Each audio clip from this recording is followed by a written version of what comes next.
On behalf of CrossCheck Media and Biz Talk Today TV, welcome everyone to Buy, Hold, Sell. I am your trader, Todd Schoenberger, and I'm joined by my friend and co-host Tobin Smith out in sunny and hot Scottsdale, Arizona. I'm wearing a sweater. I mean, it's like 70. I get cold. Will you be going to the Phoenix Open, though?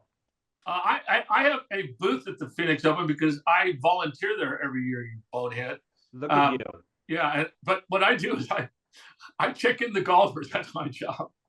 That's a great job. I tell you, a lot of people would love to have that job. Well, I tell you, one person that would love to be out there with you, and that's Rhys Williams. He's our featured guest today. He is a portfolio manager and a strategist over at Wayve Capital in Philadelphia, Pennsylvania. Welcome to the show, Rhys. Thanks for having me. Looking forward to it. Good. Make sure your communications works this time, okay?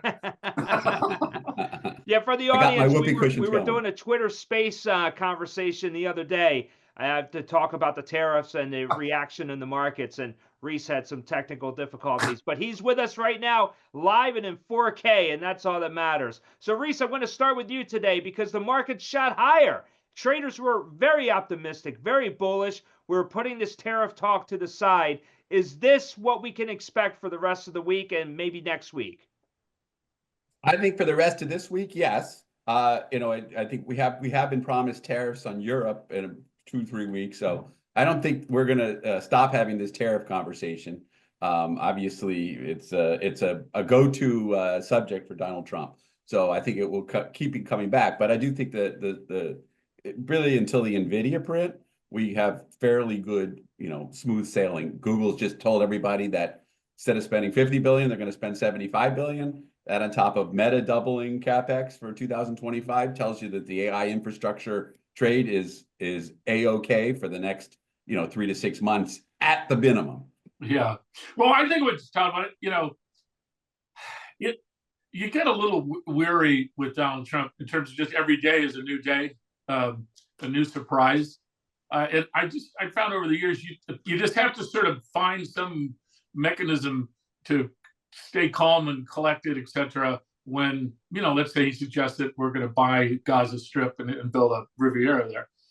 But then secondarily, you have to make some assumptions in this business, right? So when Trump came out with the, 30% tariffs against China, 25% against Mexico and Canada, and you started thinking, okay, well, they're not going to take that sitting down. And then the next day, he says, no, did I say 25%? I'm sorry, I meant 10% at China. And did I say you're going to start tomorrow? No, we're going to move them another 30 days. It's just his natural inclination to make people as uneasy and as he possibly can. I think that's part of his strategy, right? His negotiating style. Because how can you make a decision really on if, let's say, you wanted to buy a Canadian lumber stock, when 45% of this lumber we get in now is from Canada, and oh, by the way, we're trying to build these homes. Come on, man. So we just got to get used to this shit. I mean, that's the end of the day. But that does lead to a great question, though. So you have this delay for Canada and Mexico. Everyone knows 30 days. We'll see what happens then. China, we're looking at a 10% tariff, but it's still not enough to move the needle. If anything, traders just shrugged it off and didn't worry about it. But Rhys, going forward, though, as we continue with the tariff talk, and you were talking about in Europe, I mean, will this be a challenge for Wall Street traders? I absolutely think it'll be a challenge because, he's going to keep upping the ante. He obviously likes it. It puts him in the limelight. And also, by all I have been told by people that have talked to him, he really believes in tariffs. Yeah. It's the one consistent thing. So that's the one thing that maybe people can talk him out of it once in a while, but he keeps coming back to it because this, in his deep down, he believes in it. He's believed in it since, I guess, the 1980s when he thought that Japan should be tariffed. So it's been consistent, and he's been told a million times that consumers pay for tariffs, not these foreign companies, but he doesn't believe it. Yeah, I don't think you've interviewed President Trump before. You were one-on-one with him with a great interview. Did he give any indication on his love for tariffs back then? Well, this is like 2012. This was This was more, he was really more excited about, trying to prove that the president was not born in the United States. I remember that. I'm having a flashback, and it's not a good one. I'm trying to keep my face still and not laugh in his face. Oh, by the way, and he still doesn't shake hands. You got to get a whole warning when you meet Donald Trump of what you can't say and what you can't do. And at that time, he was a non-handshaker, and I'm told that has not changed either. So, but to his credit, I lived in Washington, D.C. for 30 years. Rhys, I don't know how long you were down there, but I've always found that I met some wonderful people, very bright people, et cetera, that could be making more money in the private sector, but were doing what they love to do and thought they were, aiding society, et cetera. And then you meet the next person who couldn't get a job at McDonald's, but he or she was like the assistant secretary of something. Yeah. And the bureaucracy just keeps rolling and rolling and rolling, and it now becomes like a self-fulfilling prophecy. I respect him for saying, "No, wait a minute." Now, of course, he's doing it with not on a flamethrower, but a tank and a ballistic missile. But no one on the liberal side was going to stop any of this. So, right? So I give respect that it's just the shoot first and then figure it out later thing that gets tiring. Because, for instance, like there are these things called federal judges, and we just found out today that you can't just close down the $45 billion USA office by just saying, "All right, close that thing." Okay. Oh, excuse me, that's Arnold. I got confused. It develops churn, and then what I think people are doing, Rhys, maybe you agree or disagree, but you manage money, you make decisions, you make strategy decisions. You just pull back and you try to listen to hear what he's saying, what he means, not what he's saying. And it's the art of understanding El Trumpito, because the old thing, take him seriously, not literally. In these cases, they were literally. He was saying, "We're going to do a 30% tariff on Canada. Are you kidding me?" And that would affect prices. Oh, by the way, you got elected because A, you said you were going to stop the illegal Hispanics coming in, and then B, that egg prices are going to come down. Well, I got news for you. Eggs are 30% higher today than they were on the election day. Because guess what? There's this thing called avian flu, and it costs a lot of money and time. So he's a unique person in that he can confuse you at the same time and change his position, every 12 hours. Yeah. For guys like Rhys and me, we sort of got to make decisions based on a little bit more than 12 hours. I don't know how about you feel, Rhys. Yeah. He's going to make it difficult. He's going to, there's going to be a lot of Maalox moments, and I just think that's the reality. But it'll be also the opportunity. Yeah. And in general, I like your idea of sort of buying the panic and selling the euphoria. And probably 9 times out of 10, that makes money. At some point, though, he's actually going to have a tariff that sticks, or else nobody will ever believe him, right? So, that's the danger is, one of these days he will actually do something a little crazy from an economic point of view. Yeah, and I've never negotiated with him or his organization, but clearly there's a playbook here. It's a one-page playbook. Yeah. And so he leads with the horror show, and that gets somebody to answer him. And I understand that. I mean, if you're just saying, "Oh, it's going to be 5%," okay, 30%, really? So that gets the reaction, and now they get the endorphins and the anger going. Whoever is in negotiation. So now they're like trying to do a back pedal and walk around, and I get that. I mean, that's his style. It's just strange to be the president of the United States and change your threat within let's say 12 hours or 5 hours, or yesterday 2 hours of what you're trying to accomplish. Because at some point in time, people say, "All right, he's just full of shit." By the way, he said bullshit on live television on Friday. I couldn't do that. You just did as well. So what but I'm not the president of the United States. We're on streaming television. You can do anything on streaming. There you go. Want. You can do whatever you want. That's right. So Rhys, because Toby brought up about the shutting down the spending that we've been hearing a lot about in the last 24 hours with this USAID, and you see a lot of these costs, I mean, millions of dollars, tens of millions, are just for these certain projects around the world that are happening, and now all of that is coming back to the U.S. What do you think, though, with that money? I mean, now the federal government's going to have a boatload of cash. They're obviously want to spend it here domestically, or they're going to buy the Gaza Strip, but that's another story.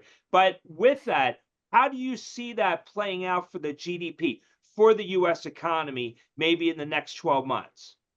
Well, I think if you really look at the overall amount of money that, I mean, USAID kind of is a pimple in the ocean, compared to what the federal government spends and what the federal deficit is. So, I don't think, and in some ways that's the problem with the current strategy, because you've taken Social Security, taken Medicare, obviously you got to pay interest expense, all the transfer payment programs. There's I think we're talking about 25-30% of the budget that's left even discuss. Probably you keep some defense given current environment. So maybe we're down to like 15.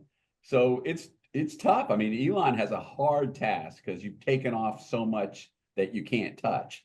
So actually, I don't think it'll dramatically change GDP in the United States if all the USAID money comes back here. And in fact, some of this USAID, just like some of the Ukraine money, is actually being spent on American companies here anyway, right? So not all that money is going to Ukraine. A lot of the money that it's going to Ukraine is being spent with American defense companies. Well, Rhys, what do you think about China only being 10%? That seemed like a interesting, and also in China then coming back. I mean, I want you to keep this tape. I'm giving Trump a compliment here. China came back with nothing. Their response was 1% on paper clips and wontons. So.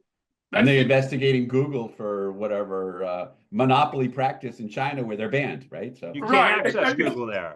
So that was almost as crazy as Canada fentanyl, right? Yeah, right. We have 48 pounds of fentanyl that have been discovered in the last 12 months. I've had more than 48 pounds of fentanyl in my house, so I don't know. Yeah. It's all there. I see it in the back there. Yeah, exactly. It's a lot better business than money management. Yeah. It's there's that term, see the forest through the trees, right? I don't know how to use the metaphor of Trump. I really don't, except that you can't react at the first one, and you have to assume that's the lead. And then there's the follow-up, and then there's, a negotiation style. I get it. But for the GDP of the United States, it's much more, the biggest impact by far is if we lose 7 million laborers in the United States that do 100% of the labor, of which there's no Americans to replace them with. Now you got problems. I mean, now you have GDP contraction. Right. Home building, office building, these are big parts of the economy. All the manufacturing, as I say, if you ever want to become a vegetarian, go into a meat packing plant. And first off, you're not going to see any people who look like us, or on a construction site, or whatever, manufacturing, tire manufacturing. I've been in industrial plants for years. Only in Ohio and somewhat in Michigan do you see someone who looks like us working on the line. So that's where, if that were to happen again, but I think somebody's in his ear finally that he trusts and says, "Sir, you can't take 7 million people doing construction work, etc. Because remember, you're trying to stimulate the economy and you're trying to give people jobs. Oh, and by the way, if we get rid of them, if we were to hire somebody to replace them, we'd have to pay them 30 or 50% more. You get 100%. If you could even find them. If you could find them. Who's gonna? I was in Washington last night, and one person, she's works for the citrus industry, and there are no Americans that will work in the Florida citrus industry in the summer. They just won't. You won't find them. Yeah. So I grew up in California. We had a very organized system where you would be a Hispanic, usually from Mexico, other parts of Central America, and they got a temporary visa they got during harvest time, and they got paid very well. They were bussed in. They were fluent and bussed in. They had places to stay, et cetera, et cetera.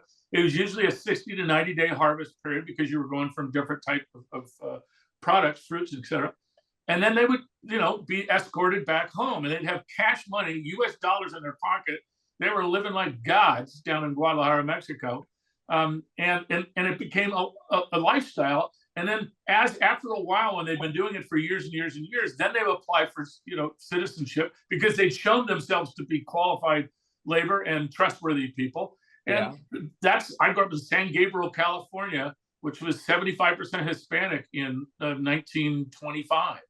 And then they matriculated, and it became a very successful area. There's a way to do it. I just don't understand why we're not doing it the way it's proven it works. Yeah, I don't know why you don't greatly expand that sort of temporary help. That's the only answer.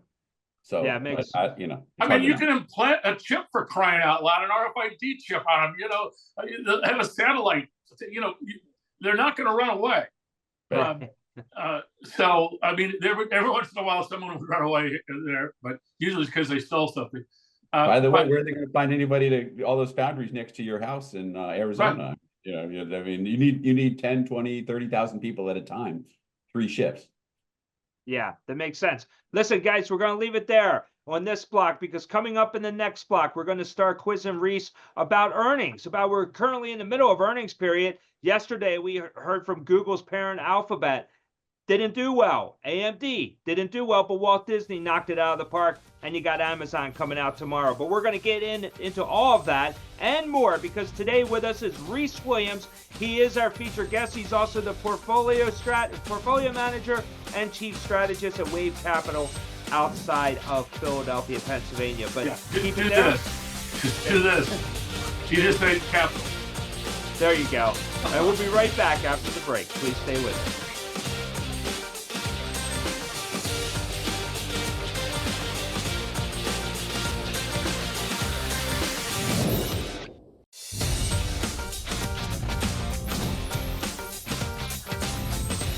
Welcome back to Buy, Hold, Sell. Well, with us today, we have Rhys Williams. He is the Chief Strategist and Portfolio Manager at Wayve Capital. And Toby and I are just delighted as all else, because not to mention the fact, Rhys is a Duke guy, a Duke basketball fan. Rhys, are you going to the Final Four this year? This year looks good. I'll be honest, usually Duke is overrated. And this year, I think we're the real deal. There you go. They are good. Cooper Flag is the real deal. You could be a UCLA fan, okay? Yeah. We had Scott Ladner on. They were great week. in the 1970s. When you were playing Bill Walton, they were amazing. When I went there, it was, we were the basketball center of the universe. Yeah, exactly. Last week we had Scott Ladner on. He's a big UNC guy, so he's having some pain these days. But that was a tough game. That was a tough game. There you go. Absolutely. I heard Jordan got rid of the Carolina team, and Air Jordan's going to market with Duke now. Which I read that someplace. I don't know if that's fake news or it got to be fake news, but I love it. But I can't imagine him switching sides. But who knows? So listen, another area that we've seen in the economy and the stock market that has been doing just as great as Duke University basketball is the earnings period right now. Are there any surprises that you've seen? Because yesterday, from the technology side, we saw Google's parent Alphabet did disappoint. AMD disappointed as well. We have Amazon coming out tomorrow. But is anything out there that's really moving the needle for you and your clients? Well, certainly, I think the two big takeaways, especially given what happened last week, where the whole AI infrastructure theme was put into question, which has, by the way, been the #1 theme for the last year, right? I mean, you look at what the semiconductor and the stocks that are doing well, it's only the whole data center play. The PCs are not selling, cell phones, nobody's upgrading. I mean, all the traditional things, DRAM memory chips for regular memories, not that interesting. So you think about the economy, it's all about this new emerging AI infrastructure boom. And then that got obliterated because of DeepSeek, and they did it all for $6 million, which was, of course, probably horse manure, but Horse shit. people you know, went with it, and so that's given somewhat of an opportunity. And there's two things we learned. We learned Facebook's, by the way, they pretty smart guys at Facebook. They decided they're doubling CapEx in 2025, and Google, who has every incentive not to say we're going to spend less, right? I mean, nobody really wants to hear you're spending more. But if you could get the same output for less, everybody would go, you know, Hosanna, hallelujah. So they announced they went from 50 to 75 billion. So today you finally started to get a move back in some of these AI infrastructure plays in semis and the companies like Vertiv and I think that theme is going to keep going now, and we're really just getting started. So I do think last week the bloodbath that happened is an opportunity, you know, for the next 3 months or so. Yeah, I mean, Rhys, what I found so interesting is that, you know, this was a shoot first and aim later type event, and obviously, you know, when the algorithmic trading was something like 89% on Monday, that you know the selling was that's every day. I mean that's every day. 82% I believe is the average, right? So so the mechanics of the market melted, you know, created this free fall, and then short selling, and then panic selling, right? Right. And all I know, I've been doing this for a few years, I've never lost money buying into a panic. In other words, a just irrational panic. And you know, I mean, there was some rational panics, by the way, like the, you know, pandemic. But the idea that this has now become a global, you know, war, for lack of a better word, about shooting of bullets, of getting market share in AI and not being left behind. Now, if Google, Facebook, Microsoft, Larry Ellison, yada, yada, yada, have all decided that they have to, you know, build their armament to be able to stay in business, for lack of a better word, I'm not going to argue with them. They know a lot more about this than I do, and I know a lot about it. So, like, you know, we were by now, NVIDIA was sort of a different thing because nobody really knew DeepSeek, what the hell was going on, you know, with it. But everybody who knew AI, I go onto a website called The Information. And if you haven't gone there, you know, they're the best tech guys. They're all actual tech people, not reporters, etc. Mm-hmm. And all they were saying is, oh, come on, this is crazy, blah, blah, blah. They had 25 reasons why, you know, this was crazy. So we got in there. But this spend is not going away. The ROI question is always, you know, going to be the doppelganger out there somewhere. But I'll tell you, we own Meta. We've owned Meta for, you know, I don't know what's up, 13 days in a row, Rhys, or something. I believe, Todd, that it's the companies that have their own proprietary data that they're able to then use AI to sharpen their ad selection or their, you know, other outcomes.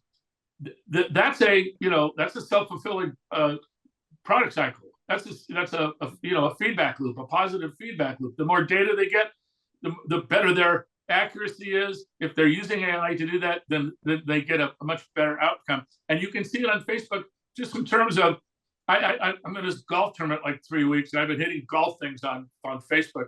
Oh my God! Now every ad I get is you know, how to reduce your hook, or how to use the slice, or whatever. It didn't happen that way before. I mean, now it's like real time that they can you know, focus it on Reddit. I mean, Reddit's the stock we own. Reddit has more information, my God, for the last 25 years than any other repository in the world. And for them to be able to monetize that, now they actually are starting to monetize it. So I'm a fan of those guys, and I'm sort of a fan of ServiceNow. They sort of disappointed, but you know, there's a theory, Rhys, I'm curious, of saying that sort of the next level here is in the software, the software that applies to AI. Are you on that train? I believe that to be the case. I think this will be the year that becomes apparent. Don't forget, the LLMs really just started 2 years ago, and they really didn't get good until now, right? So you had to have that infrastructure started building, and now you're having some Gen AI. And the great thing about the software side is you can replace a lot of people. You know, I mean, it is really going to be apparent, you know, what you can do. You know, we have a couple of private companies. One is in the apartment management software business, and they have a complete Gen AI product where they can say, you can ask the apartment software, when does garbage get picked up, and where do I send the electric bill, and what plumbers do you recommend, and all these things that you would need to ask a person if you're a new renter in a new building. And in B buildings, which is where most of America lives, in a B building, there is nobody in the office. So you can have a lot less people in the central office with better software, and this is exactly what's going to be happening throughout. Right. Well, I mean, look at Facebook's laying off 2,000 people, almost purely because of redundancy with what now their large language models can do for them. And then the other issue is open source versus closed source. And now that open source is winning the game for a variety of reasons, man, as I was telling Rhys before we got started, in the old days, like if I was the assistant research assistant, and this is like when Excel spreadsheets were, actually we didn't have spreadsheets. What am I talking? And you'd have to put together an earnings estimate. Oh my God, it could take a week, literally, to just figure out IBM. And that's one person. We have a portfolio of 600 stocks, Toby, but I need IBM tomorrow. Well, that's not going to happen. Okay. Yeah. Now I go, whatever. Give me the 5 best estimates on IBM earnings per share. Thank you very much. That took 3 seconds. Yeah. It's amazing stuff. There's no doubt about it. I am curious though, on the AI side, can you actually talk to AI and get any information on Bitcoin? I assume you can. I haven't actually tried, so I don't want to say. Have you tried it, Toby? Oh my Lord. There's more about algorithmic trading on Bitcoin. That's the one that I see, because trades 24/7, 365. It follows a sort of normal pattern, particularly when you go through these halvings. So all of a sudden there's less coins available. So if Donald Trump decides to set up a sovereign wealth reserve and 40% of it's going to be in Bitcoin, so all the algos all do it at the same time, and that's all just simple AI, but it's not artificial intelligence. It's simply a program. It's an algorithmic program that says if then that. But it's huge, and now there's now like companies, Todd, that will give somebody $50,000 to trade using their futures systems, and you trade for your own account, and you give them 25% of your winnings, whatever. That's all algorithmic. So that's impressive. It's gonna be. I'm in the newsletter research publishing business for half of my living, and it's going to get to the point where we're going to send a file, and it's going to have our picks and why we like it, and so on and so forth. But then you're going to be able to ask questions. The reader can ask questions again, and they'll get it from our LLM. Yeah, it'll show the inference. It'll show because the expensive thing in AI, the reason why NVIDIA is not going out of business, is the stuff that just moved the dice around. Okay, you can do that with a low-end GPU, but the inference to do if then that and this and that requires an Intel. Excuse me, it does not require an Intel. It requires an NVIDIA H100 GPU at the least. And what everyone has discovered, Todd, is that the value is in the inferential deduction in real time that can give me actionable answers and show me the data why that's an actionable. That has tremendous value. That's interesting. Well, I wanted to bring up Bitcoin because obviously it's been on a run. I mean, ever since the election, it shot higher, and then the inauguration, it has been trending higher. It has been just hovering or just below $100,000. But with that said, Rhys, with Bitcoin, not to put you on the spot to talk about Bitcoin, but is there some type of maybe a different play on how to take advantage of the cryptos? Yeah, actually, I think an interesting area right now, especially given what happened with everything to do with AI infrastructure, where everybody connected to the AI data center theme got destroyed in the last week of January. So some of these Bitcoin miners, and the Bitcoin miners are now becoming more AI data centers, because guess what Bitcoin mining did? They tried to find cheap power someplace where there's a lot of land, and where they could mine Bitcoin cheaper than everybody else, because that was the name of the game. Well, guess what? The highest and best use of this site is probably not Bitcoin mining, it's AI data center. And that's where you're seeing a transformation with some of these companies. And that's great, because Bitcoin mining is very bulimic. They're binging and they're purging, and they're binging and they're purging. And that makes it very, very difficult to make money on a consistent basis. So that's you get a word point for bulimic. I've never heard that used in a financial interview ever. I would remember that. It may not be politically correct, so I got to keep it in the. I apologize to your viewers if I offended anybody. But no, not at all. None of our viewers are afraid of bulimia. But that's been the nature of that business, and where the AI data center, where you can make a long-term contract with a Microsoft or an Apple or a Facebook. I mean, that's money good. So I think there's a bit of a transformation going on. And so some of those stocks that pulled back 20-30% in 1 week may be opportunities. Yeah, there's a company called TerraWolf that is in this process. They're out of 40% of all data centers are in Virginia, and 40% of those people are in Loudoun County. So Go figure. Yeah, some of these guys are starting to say, okay, and the guys who are miners, there's a company called Mara Holdings, MARA is the ticker symbol. They've committed to going just directly to data center. And Rhys is exactly right. It's a higher return on investment. It's particularly a higher investment if you're like, there's a power company, IREN, that was using nuclear power to do mining. And now they're saying, no, we're not going to do that. So you're going to see a lot of that conversion, because it's just dollars and cents. And these are public companies, and they're a fiduciary. They can't, the stockholders expect them to get the highest return on capital invested, and it's not going into Bitcoin. And of course, next year, they have the final halving of, they cut every, what is it, Rhys, I think 2 years? Couple years. Yeah. So when you mine, you get half the amount of Bitcoin you got 2 years before. Right. And when they get to this final halving, then all the Bitcoin that was ever going to be made, 19.8 million, whatever it is done. So if I was in that business, I'd be converting to a data center. I don't think it's 2 years. I think there's more halvings than that. I think it's like 20 to 25 years of. I mean, we can argue what the return is, but there will be more Bitcoin mining technically possible in farther in the future than 2 years. I agree. I'm just saying at the highest level of payment right now. It'll get worse and worse. Worse. And worse. Yeah.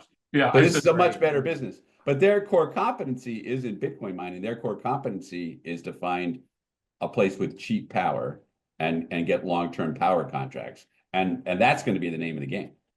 No question. And they're a data center. It's just their machines are mining Bitcoin or mining Ethereum or mining other crypto, and they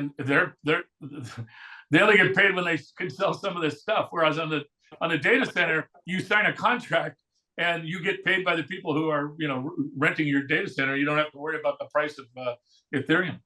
Right. And AI data, just to give you the round numbers, AI infrastructure plays right now probably trade about 25 times EBITDA in general, even after the pullback. And these Bitcoin miners probably trade about 10, something like that. So it's a big significant discount. So there is a play there of multiple expansion. That's interesting. Yeah, it's great advice there.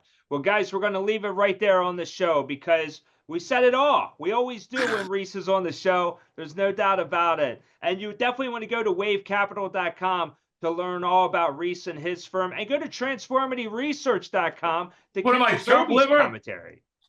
Yeah. Tell them to sign up for our WaveWire. We're sort of doing some wild stuff. That's our free e-letter. So sign up for the WaveWire. I love that. There's a lot there. I got the wave in too. There. Yeah, that's good. I'll have to sue you for pain and suffering. No, I've had the WaveWire for 30 years. So Then I guess you can sue me then. Yeah. In this Ocean waves, crazy so litigious everybody's world fine. we live in. Yeah. That's great. Well, I got to tell you, this was great. And so on behalf of Rhys Williams and Tobin Smith, I am Todd Schoenberger. Thank you once again for joining us on Bio. I just got to show you, and I've written books about James Wayve. Okay. Well, catch you next time. We got to send you a royalty. I'm sorry. Yeah. I'll take it in whiskey.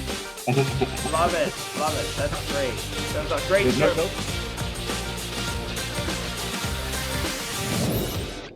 Buy, hold, sell, brought to you by CrossCheck Management.